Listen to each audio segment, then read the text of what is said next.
Interesting and unusual wavelengths, and I am a very big enjoyer of restricted or otherwise limited hardware and other information. I own entirely too many thermal cameras. I'm a prolific lowballer of the United States government and getting interesting scrap. So yeah, IR is perfect for me. What's the deal with wavelengths? Well, if you look over here, you're using your Mark I Mod 0 eyeballs to look at the visible band. Above that is the infrared. Beyond that, it's all autism. So we're not going to go over a lot of the other stuff, like quantum physics, out of scope. Don't worry about it. Go back to school. The Mark I Mod 0 eyeball. Here's your quantum efficiency. You have your S cones, your M cones, and your L cones. Turns out we're green dominant vision. Such is life. Interestingly, we have a log scale versus the linear scale of a digital camera. That will be important later. Your Mark I Mod 0 eyeballs are limited to about 700 nanometers max. Beyond that, things get funky. Now, you got funky spectral details. You've got your visible band, you got your SWIR band, your MWIR band, and then after that big old gulf, you got the LWIR band. Sky's blue, so you have your wavelength dependence for your Rayleigh scattering.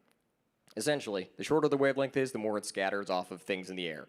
As you can see with the visible, the fog and haze is attenuating because it's dropping out a lot of the shorter wavelengths. The longer wavelengths punch clean through though. This is important for later, you will see. It's also why the sunsets are red and the sky is blue. All right, the baseline spectra to consider. You've got sunlight, a black body spectrum, and then your atmospheric actual radiation. You'll notice there's notches. We'll cover that.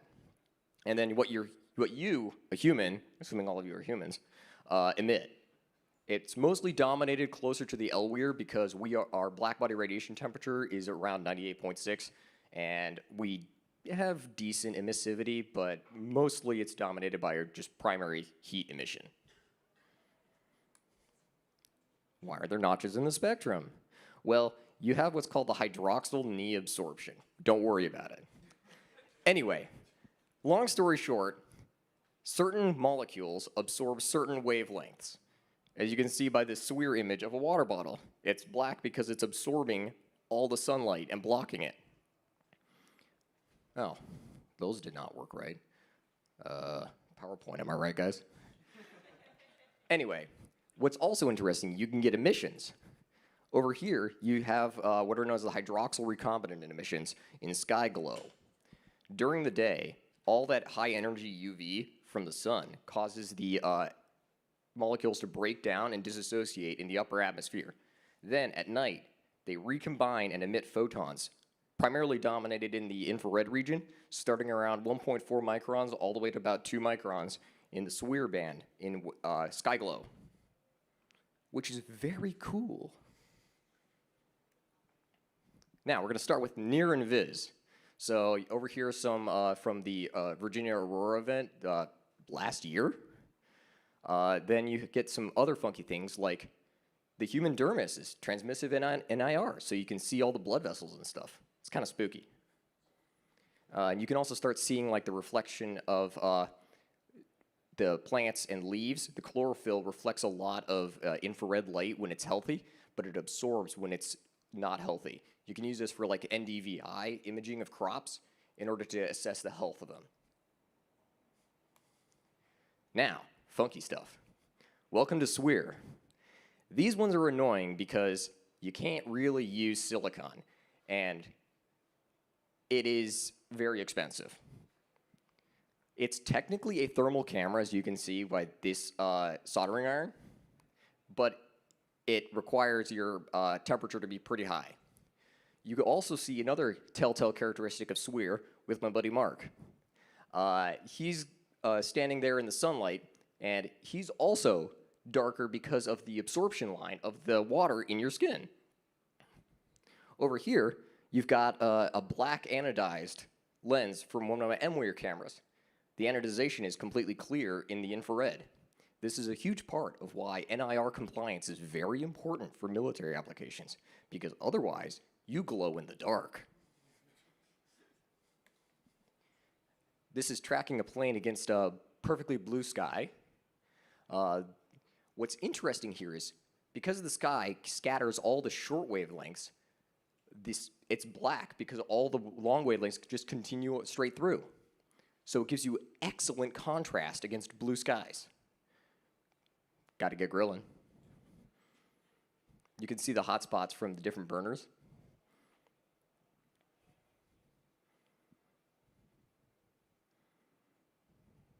They were very tasty burgers. So the other thing, this is not just my code, by the way. When I pointed my camera up at the sky, I was shocked to see all these bugs. And it turns out, because bugs are really reflective in the SWIR range, they're just really visible. I did not expect that they would be this obvious. Sorry about it flickering. I haven't quite tuned out all of the auto gain and auto leveling stuff on these. Check it out. You can see two birds. Those are probably about 4 miles away. It is really neat to be able to just track targets at long distances that are impossible to see with the human eye. Now we're getting even funkier. Welcome to 70 Kelvin. So this is all MWIR. MWIR gets even weirder because it behaves more like light than long wave, where it bounces and you can see reflections. What's also interesting is the net D, which we'll cover that later, of these cameras is usually so good that you can discern the sweat glands in your fingertips, which is really wild to see.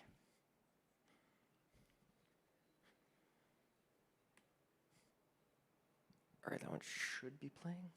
There it goes. Yeah, so with this one, we're using one of our targeting pods to track the moon because, I mean, it's a great target. Looks cool. You can just start seeing some of the crater details. We haven't quite fully figured out some of the analog stuff. That's an A320 at 70 miles. Right? Look at those heat blooms from the engines. You can't really see the one in the tail. That's if the other one. This is the other neat one. You have the carbon dioxide from the can. You can see the gas. Yes, I know, I look terrifying. This is our even newer camera. These are all analog captures, so they look terrible. But we're working on digital capture systems. There's some birds in a field. They're pretty far out there. And some grain silos. Grain silos for reference. We also have disgustingly high resolution versions of these. They are very annoying to drive and very cool, but also extremely a headache. And of course, LWIR. This is where most of you will spend your time. Got to pay the cat tax. This one's really neat. So that's one of my siblings down on the range. You can see that as each round goes down range, the barrel slowly heat soaking from each of the cartridge ejections and explosions. The one in the bottom right is a 60 hertz. I think this next one you can also see the muzzle flash.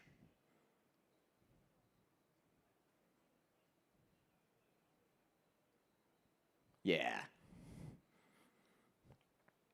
And the other one from previous year, there's the thunderscope images I took.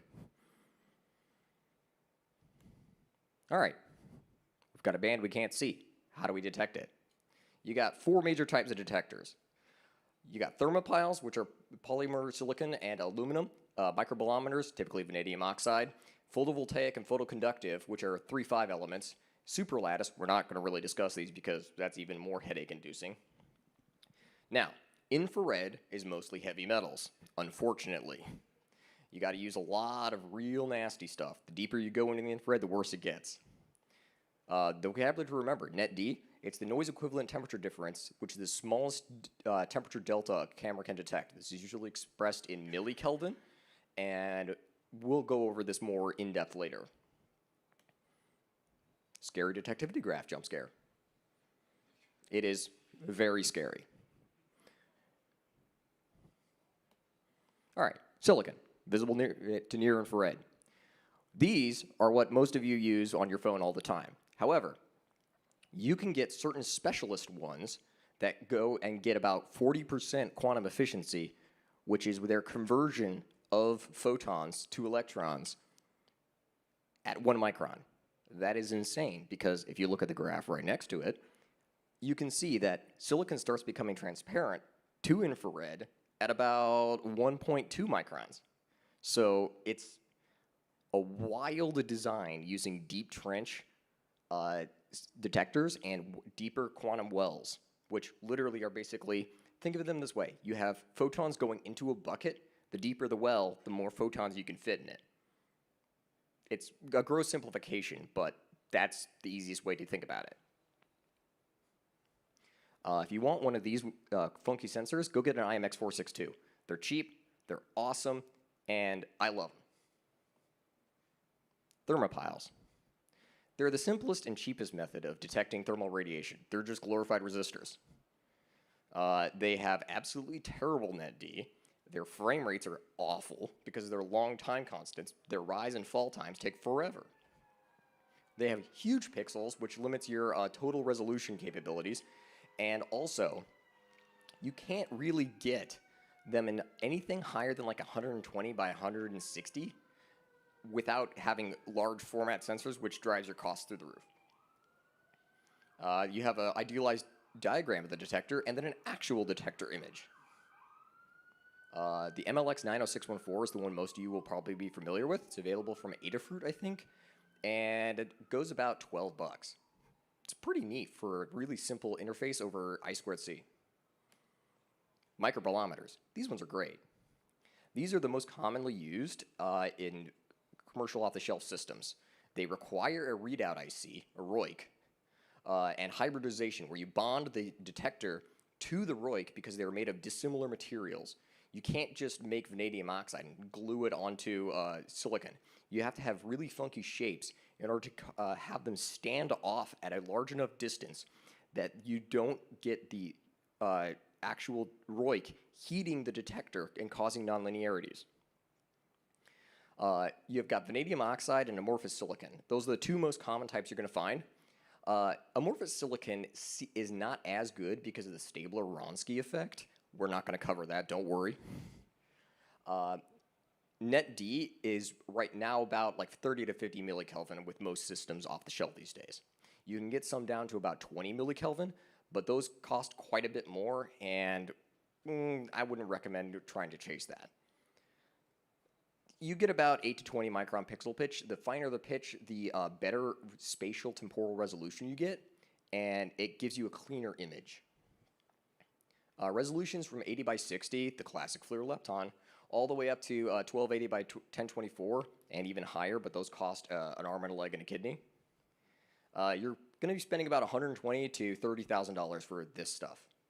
You have to vacuum encapsulate them because, well, in a vacuum, heat transfer is a little different. So then you have your primary types of them. You've got your metal enclosure, ceramic hybrid, and wafer level. Cost increases as you get simpler, but the NRE goes the other way. So to design for wafer level, you have to spend a lot of money, but it dramatically lowers your per unit price. And you can see a pixel design and the actual layout of it. The next one is the biggest headache, direct conversion. Photovoltaic or photoconductive 3-5 elements. These are the real fun stuff. These are high performance, expensive, and fast as all hell. They require readout ICs because of the major dissimilarity in the detector material, which is grown via molecular beam epitaxy, which is the closest thing you can get to alchemy in these days. They have an insanely short time constant. You can get them down to like less than 500 nanoseconds of rise time, which is insane. You use indium gallium arsenide, that's typically for SWIR. Indium antimonide, platinum silicide. Platinum silicide has really fallen off because it has terrible quantum efficiency. You'll see in a sec. And mercad, which is mercury, cadmium, and telluride. Wow, these are bad elements. These have the best-in-class net D. They can see down around 10 millikelvin. That's most of them.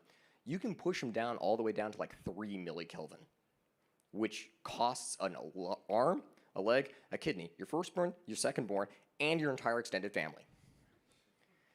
These don't require nuking, which is non-uniformity correction, except at production or at initial startup. Long-wave microbolometers require routine nuking so that way they don't drift because they absorb heat instead of actually just converting the photon. The biggest downside of these is they require cooling to sit in the band gap. You have to park them around 75, 80 Kelvin. They have newer, higher operating temperature ones, only, 140 Kelvin. That's still pretty cold. You mostly use Stirling cryo coolers for these, which cost a lot of money because they use very, very, very fine machine parts oscillating on 12 micron wide gap of ultra pure helium. Oh, that's big money. Also, they not only combine hard vacuum, but also helium. Helium is the worst molecule. It sneaks through everything. It will leak all the time. Cold shields, which you can see as that shiny thing, reduce the environmental noise of the surrounding area and prevent that from blooming the detector. And they're also very, very expensive to build, as you can see by the IDCA, the Integrated Dewar Cooler Assembly, breakdown shot. That's a big money thing. Anyway, here's that disgustingly high-resolution image of an actual 1996 date of manufacture detector. You can see the heating of the ROIC coming out onto the substrate, which is cooled to about 70 Kelvin on this one. You got the bond wires coming out here, and those are how you get your signals outside of the vacuum. And the cold shield is around it, basically buffering it from everything that's around it, which would heat that and provide photons, which would really wash out your contrast in the scene. That's right, graph jump scare number 2. Yeah, so you can see the platinum silicide and how terrible that is versus like a indium antimonide way up at the top, which is really nice. And silicon pin is what most of the CMOS detectors in cell phones use. All right, what is a ROIC? Readout ICs are silicon chips that bias, clock, and shift out all of the voltages from the detectors. If it's a DROIC, it will have an integrated ADC, but most of the older ones put out the analog and you would digitize them outside the vacuum. You're typically around 90 to 130 nanometers, so it's decently cheap to manufacture. Skywater now does a prototype run for these. I'd include images of my Sidewinder ROICs, but yeah, I'm not going to share those publicly. They're probably still controlled, but I bought them for scrap on eBay. Yeah, that's detectors. What about optics? You can't use glass. Glass is lame. BK7 stops working at around 2 microns if you've really got funky dopes on it. But for SWIR, you got to use fused silica or sapphire. That's big money already. So for thermal bands, though, you got to go even weirder. You have to use metal. Germanium lenses, very expensive. You can also use like zinc selenide, barium fluoride, magnesium fluoride, and all those. But for the best performance, you got to use germanium. Germanium is currently around $3 to $10 a gram. Thank you, China. Please stop. You have to single point diamond turn them because they are a single crystal, which drives your cost through the roof. There are newer chalcogenides, which you can hot mold and then polish, but those don't perform quite as well as straight up germanium. The picture zoom lens for LWIR, that has a market price of $55,000. That is a cheap lens. It's bad. I paid only $1,000. That $35,000 SWIR zoom lens, yeah, I lowballed him. $800. Other specialized optics, like microscopes or really long distance ones, cost even more because they're made even less. To improve circuit debugging, you can go buy a cheap $20 zinc selenide lens, typically for a CO2 laser cutter like those venerable old Kate 40s, slap it on the front of your thermal camera, you got a close-up lens. It's fine. It's great, actually. All right, what does this all mean for the home gamer? All of you, you're like, those are expensive. They're not anymore. You got two options. The big players are the US and China. France also kind of plays, but they typically don't like selling to the home gamer. I don't know why. These days, for under like $500, you can get really, really good thermal cameras. My favorite ones are probably the Seek, because they're US made, so you don't have to deal with any of that. Aside from that, your other player is Raytron. It's actually infrared, but they got put on the sanctions list due to selling to both sides of the Russo-Ukrainian war. And then they just shut that down and then became Raytron. Suspicious. Anyway, they sell the Tiny 1C, which is the most common 256 by 192 detector, and it is what you're going to encounter everywhere. It's cheap, it's great, it runs at 25 hertz, and honestly, all of them are the same. It's honestly awesome. The other ones, you've got like Seek, you've got FLIR has a player, but it's not good. Don't buy anything with a lepton in the year 2025. We are beyond that. MWIR, special hell, don't do it. SWIR, even rarer than MWIR for some reason. Don't recommend getting surplus imagers because unless you know what you're doing, companies don't like talking to you. It's also expensive and an uphill battle every step of the way. The reason why I like a lot of these is because these cheap ones have great Python software support, OpenCV, all of that. They just usually are webcams. It's great.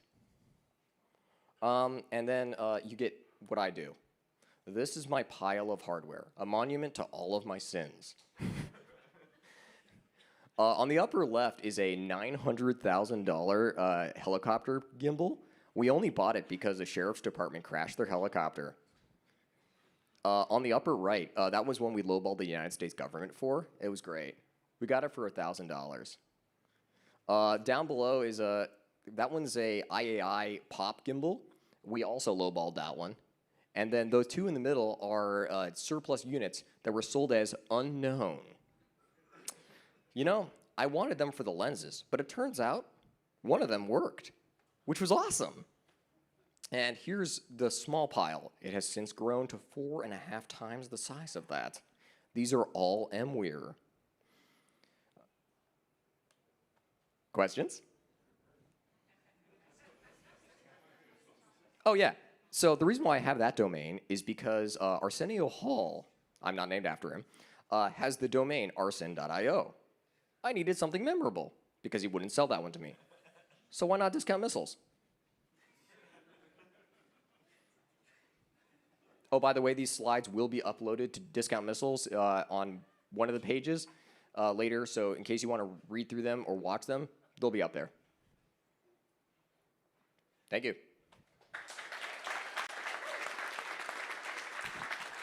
Thank you very much. We'll take about a 5-minute break set up for the next talk, and stick around. It's going to be 3D printing metal for aerospace and other.